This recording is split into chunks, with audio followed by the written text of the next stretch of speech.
Hello, my name is Sandy Adamitis, the social media director for the Page International Screenwriting Awards, and your host for the Writers Hangout, a podcast that celebrates the many stages of writing, from inspiration to the first draft, revising, getting a project made, and everything in between.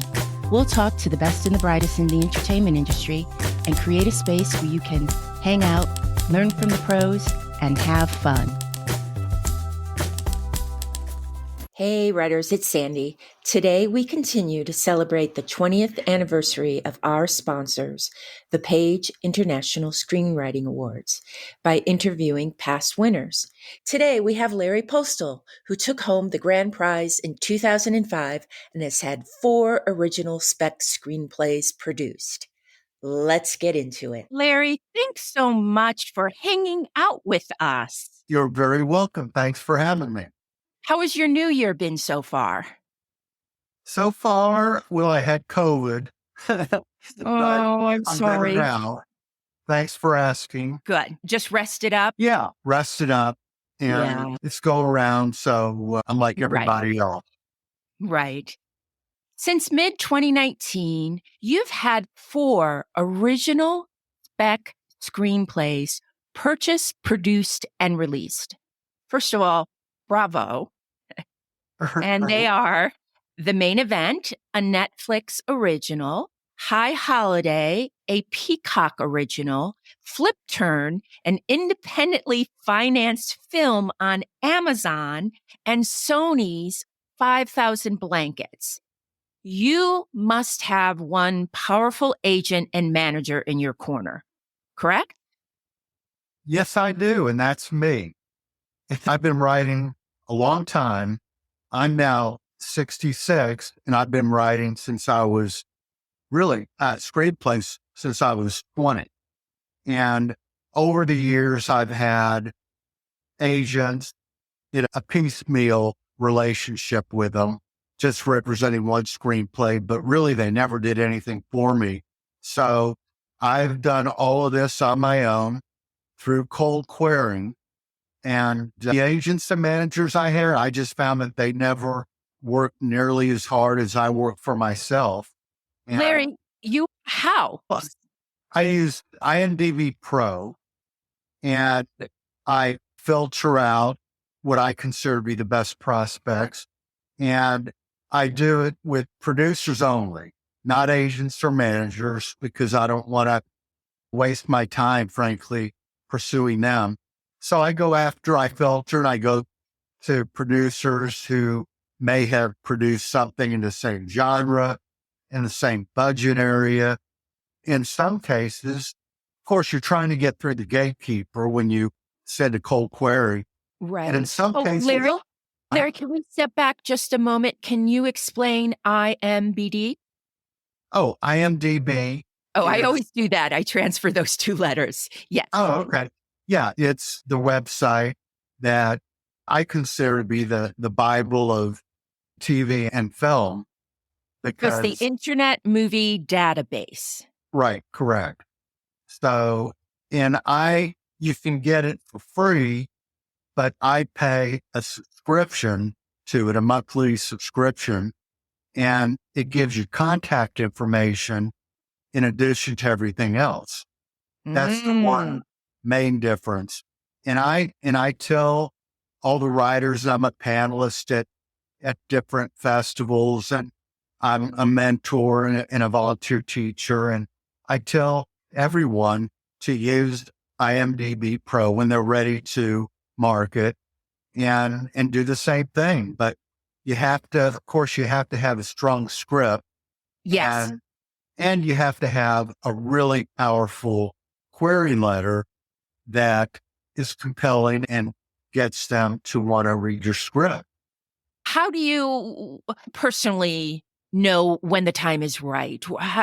Is it just a gut instinct? You've got a lot of notes. What happens? Combination. Yeah, I've been doing it so long, and I've always had a pretty good instinct for it. Do use one analyst in LA, and she gives me notes. She does studio type notes. So once I get a recommend from her, then I feel that I'm ready. Because sometimes I don't think I've ever gotten a pass, but she'll give you pass, consider, or recommend. And Right. if I get a consider, then I will take her notes and work with them, and I'll resubmit until I get a recommend, and but there have been cases where I've got a consider from her, and I still go ahead and start querying because I may feel that it's ready based on my gut instinct. But she's really good. And yeah, I recommend to always have somebody else, at least one other person, read your script and give you notes, discuss it. And then whether or not you want to proceed on a spec script, that's up to you. Of course, when you sell a script, that's a whole different thing. Then you're going to be taking notes and you have to do the rewrites. But Right.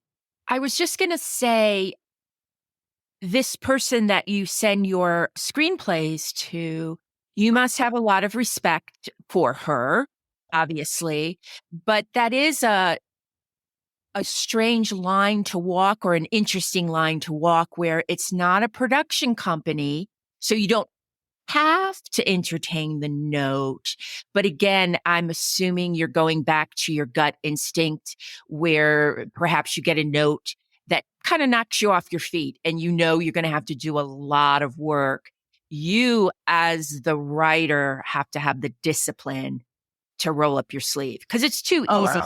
absolutely. And I do a lot of rewriting, but I do a lot of it when I'm working on a screenplay.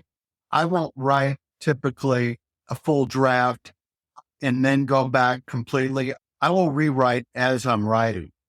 And also, I should say that when I start querying, I can get a gut instinct then too by the responses. If I'm getting interest, then yeah, I know it's there. And, and then they read the script if I submit it. And I can tell when they're seriously interested, or at least they think it's really good.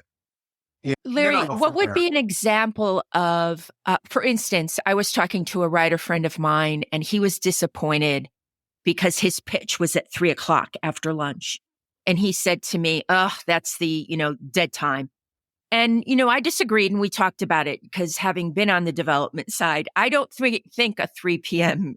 Pitch is a bad time. But that writer internalized that. So, what would you say could be something for our writers out there so we can give them encouragement? If someone doesn't accept your script, say, like, send it to me, but you can maybe send the next script to them. What would something like that say? Well, in a lot of cases, if they're going to pass, they don't even respond at all. Oh, And I'm sure a lot of writers can relate to that. No yeah, response. Even after you submitted the script, after they requested it and you submit it, they still don't respond. And that's really. yeah, I've come to accept that over the years. Because they read so much, they're not going to get back to everyone. And so my encouragement is this: I live in Dallas. I've never lived in LA. I don't have an agent or manager, and I'm 66. But in the past 3-4 years, I've had 4 spec scripts purchased and produced and released. So if I can do it from Dallas without an agent or manager, writers should take a lot of encouragement from that. I think you can do it too, but you just you have to put your heart in it. You have to put Yes. your heart into the script and your heart into the query. Okay. And Let's review. You live in Dallas. You do not have an agent or a manager, and you are correct. closer to 60 than 20. But again, you have sold 4 screenplays through query, letters. I hear all the time that a spec script market is dead. Do you agree? No, no. I think, and I tell all aspiring writers this: when you're starting out and you haven't anything produced, write low budget, limited location scripts. Because if you want to write studio scripts as a non-produced writer, honestly, that market is probably close to dead for not produced writers. However, if you write an inexpensive script, that you're going to have a lot more opportunities if it's a great script. And so I can't stress that enough because I read scripts. I talk to a lot of writers, new writers, and they tell me what they're writing. And, and if you're writing something, if you want to write the next Marvel movie or something equivalent, it's just, I'm sorry to say, it's just not going to happen. But if you write something that could be done on $1 million or two even, then you're going to have there are a lot more independent producers than studios. And, excellent advice. I agree with you 100%. Yeah. And two of the scripts I had produced were done independently. Two were done, well, one was produced by Netflix and one by Sony, but the others were low budget, limited locations, and I wouldn't have had them made without being real careful about the budget and the locations. Yes. Sidebar, Larry. Netflix, Sony, who'd you like working with the best? Oh, goodness. I can't say that, but I had with Sony on this last project called 5,000 Blankets. I was with that. It took me a dozen years to get that produced. And then I became real close to the producer, and because it was such a long haul. And so I really enjoyed that. And it's inspired by a true story. And it did go theatrical in December. It was a limited run. It was only actually 2 nights, and now it's on PureFlix, which is Sony's faith-based platform. So I would say that was probably one of the best experiences I've had. And a large part of that is because the script and the film it's so inspirational. It deals with homelessness. Yes. Your writing, I have noticed how inspirational it is. And I want to come back to 5,000 Blankets. I'd like to start a little bit more personal with you before we get into that. Sure. You had a battle with cancer in 2012. You have said that you are determined to inspire others with your story and the stories you tell. Can we talk about that? Sure. Did having cancer change you as a person and as a writer? Absolutely. And I think anybody you talk to who has had cancer, been touched by it in their family, it changes you. It has to. And in my case, it's interesting when it comes to writing. I would say all those years before cancer, I call it BC, I wanted to get a movie produced for validation, and I wanted to get the credit and all of that. And then after cancer, it became more about inspiring others because it puts things in perspective. And all those other things are meaningless without inspiring others with your own story and the stories you tell. So I went back after cancer and I wrote new ones, and I rewrote other scripts that I had written, including the one that Netflix produced, The Main Event. And I put more heart in it, and I really dug deep into the characters. And I believe this sense of empathy. I've always been an empathetic person, but I think that cancer definitely changed me. It made me more empathetic. It made me more sensitive to others. And I put that in my writing. And it also made me more fearless in terms of marketing, because now I don't care about rejection.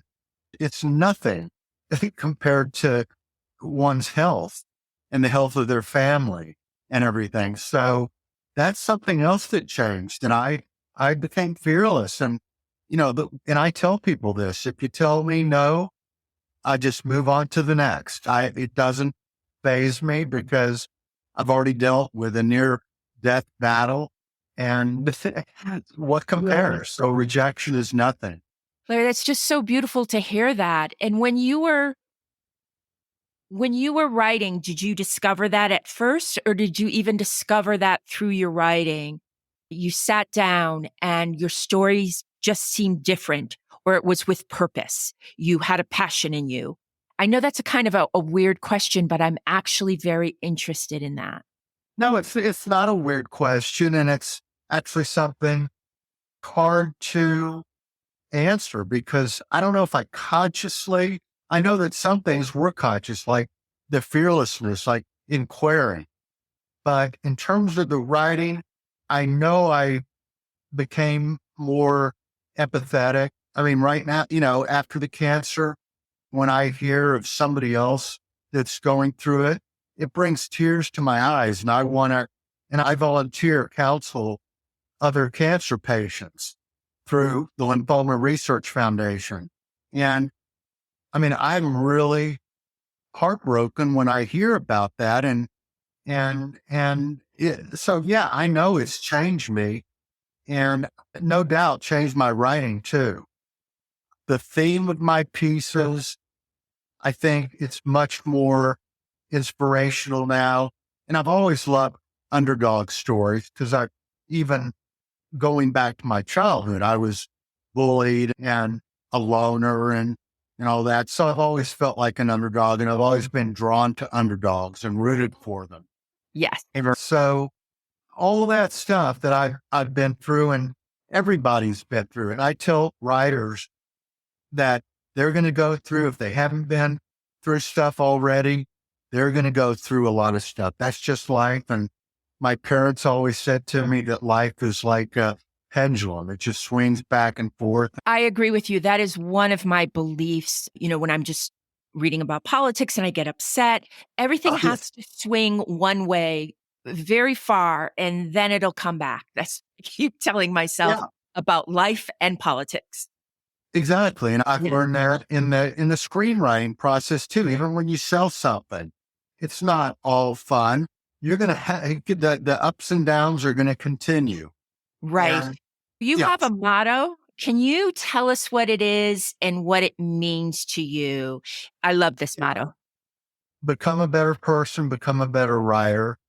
And I think that volunteering, I know a lot of writers who are introverts and some don't like people, very antisocial. And I don't love social events or occasions like that. But I do love understanding people. And that's where the empathy comes in. And I'm very curious. I've always been curious. I studied advertising and journalism in high school and college. So that makes for an inquisitive person. Yes. And, I always ask why. And now more than ever, I dig deep and I try to understand why is somebody behaving a certain way? What's their inner motivation? And so if you can become a better person and volunteer and talk to people and understand them and help them and all that, it's only going to make you a better writer. And you'll write screenplays or whatever with more depth and emotion that's more universal and relatable to people. And that's what it's all about. One thing that I would love younger writers to do is to hang out with older people. Sometimes a younger writer, they'll say 60 years old, bent over at death's door. And it's like, go talk to a 60-year-old. They're not dying. Yeah, absolutely. Yeah. Funny, yesterday I read an article and it wasn't in Art Magazine. It was somewhere else. I saw it and it said the most productive years in somebody's life. And it's not talking about earning, but the most productive years are between 60 and 70. That decade, that bracket. And the next was between 70 and 80. So I think what that says is older is wiser. And I think it applies to writing too.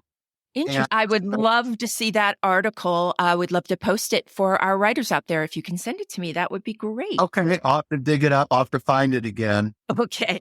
5,000 blankets. Can we talk about that a little bit? Can you Sure. tell me what 5,000 blankets is about and how it all came about for you? Yeah, this is a great story. I saw it on TV about a dozen years ago, maybe 13 years ago in Dallas. It was a local story on the news. It was holiday time, and it was about this woman in Keller, Texas, which is just outside Fort Worth. Her husband became schizophrenic, and he was a construction engineer, and they lived a good life. And they had this little boy named Philip, and he was 7 at the time. And so when the husband became schizophrenic, and he had it in him, of course, his whole life, but it started coming out at the point when the boy was 6 or 7. And he started leaving the house. And one day he just disappeared and went and became homeless. And somebody found him, and then he came back home, and they went homeless again. And finally he just left, and they couldn't find him. They knew he was living on the streets.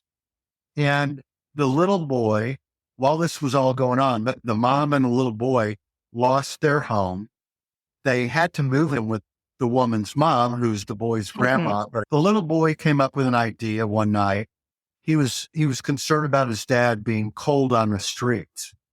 And he said, why don't we give the homeless people blankets? And that triggered it. And the mom thought that was a great idea.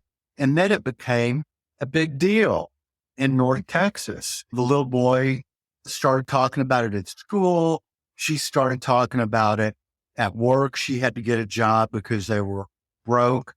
And they found their purpose through what happened. See, his purpose through pain. Just going back to what I said about having cancer. You find your purpose through pain.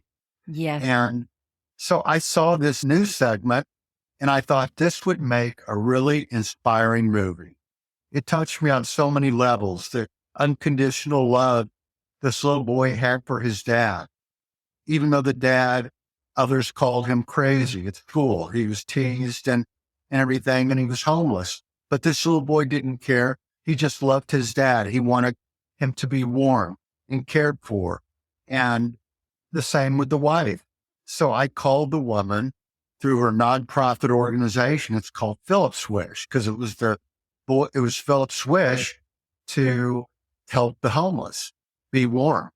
And I said, this may sound crazy, but I'm a screenwriter and I live in Dallas, and I saw your story on the news. I'd like to write the screenplay on speculation, and then I'll try to sell it. She said, okay, that's great. I mean, nobody had ever approached her before like this about her story. So I interviewed her for about 5 months, and I bought her life rights for a nominal amount, knowing that if and when it was produced, she would get more money, which she ended up getting. Not, she didn't get rich off it, but I spent the next 5 or 6 months interviewing her. I wrote the screenplay, and then I sold it. And so we ended up producing it, but it took all that time.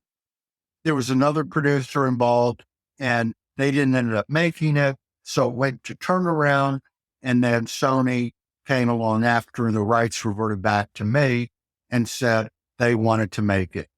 And that's the story. So it was heartbreaking to heartwarming. That is so lovely. Yeah. And it's on PureFlix, which is Sony's faith-based platform. And it is faith-based, but again, it's something that I'm Jewish. There you go. I know it. And the reviews have been fantastic. Yes. Everyone, please go watch 5,000 Blankets. It's really lovely. It really is. Thanks. Yeah, it's very authentic and real. And it's just so inspiring. And it's changed me too with regard to the homeless. Like when I was in Austin in October for the film festival there, the homeless situation there is like LA. It's just horrible. And like most big cities. And I stopped and I was talking to homeless. I bought one dinner, homeless guy, and and it just touched me like having cancer. That changed me. Well, writing the script changed me too. And hopefully that's what writers aspire to, is writing something that's really that meaningful to them and to others. So it all comes back to writing with your heart and inspiring others. And something else you might find of interest is that I do, like I said, I've done a lot of panels and stuff. And at the Austin Film Festival in October, I had so many writers come up to me afterwards and say, what you said was so inspiring. I live in LA, and it's great to know that you can do it outside LA, because I'd love to move back home. And they loved hearing, especially like 5,000 Blankets, that I saw that story on the local news in Dallas. And somebody came up and they said, that is so cool that you did that. Because if you're living in LA, you talk about insular, and no offense to LA, but a lot of writers agree with me too, that, and a lot of people don't know this, but Spielberg used to screen all his early movies in Dallas because it's real mid-America here. And I did not know that. yeah, Interesting. yeah. I remember, growing up, I used to see him going back to Jaws and Close Encounters. And yeah, he would screen Oh, them. He would use Dallas as a testing ground did you because, fill out those little cards at the end, that type of testing, yep. or was he waiting uh, for audience reaction? I think both. I think I even read where he would sneak into the audience and observe. And so LA, honestly, I would have a tough time working out of LA because everybody is in the business. And I would be discouraged and disappointed if everybody was talking about how they were rejected, how difficult it is. So living in Dallas, maybe I'm naive and I don't hear all that talk. So I just get to work and do it and query. Exactly. Like with 5,000 Blankets, you saw it on the news, you thought about it, and you contacted the person. If you were around people who've seen it all, they might go, that's a cute idea, but what are you going Yeah, to do with it? exactly. But I don't hear that. I live here, and all my friends and family, they work regular jobs, and and it's good. I mean, I do have friends who are writers in LA and stuff, but for the most part, I'm here on my own and I do my thing, and I don't listen to what others, the naysayers, say. Larry, is there anything you've watched lately that you like? Oh yeah, I'm in the guild now, so I get the screeners, and Oh, what have you been watching? but you know what? They're all on streaming now anyway, for the Yes. most. Remember when getting the screeners was so exciting, and now it's like, oh, well, it's Yeah. Oh, I already saw it. Yeah. But it wasn't that long ago and you were when, so popular with your relatives. They were like, exactly. and as you're handing it over, you're begging them, don't give this to anybody else. That's exactly right. I was so paranoid. I would tell somebody, if you watch this, you have to destroy it afterward. I was so paranoid. But I get it. But the other night I watched, well, actually it took me about 3 nights, Everything Everywhere All at Once. After the Golden Globes, I decided, okay, I have to watch it now. And honestly, I was very confused by it. But then the theme at the end came through, and then it all made sense. And I want to watch it again because the way they wrapped it up, and I don't want to give anything away, but it's kind of an abstract piece of art. It really is, but it's beautiful in terms of the theme. And also I saw Banshees of Inisherin, the Irish movie. Yes, those are the two I'm hearing the most about. Yeah. Tragic. And you know what? They're both kind of offbeat, definitely offbeat, but they have strong themes. And again, that goes back to me. It's all about theme. And I won't Yes. write something unless I have something to say. And I think that's key. You've got to have an important theme and an arc and something that has universal appeal. Yes. And to me, I talk a lot about empathy versus sympathy. And empathy, you want your audience to really get it, to be nodding along, for it to hit them and say, wow, yeah, I can relate to that. Even if it wasn't the exact experience, the emotion of it, you can still relate to.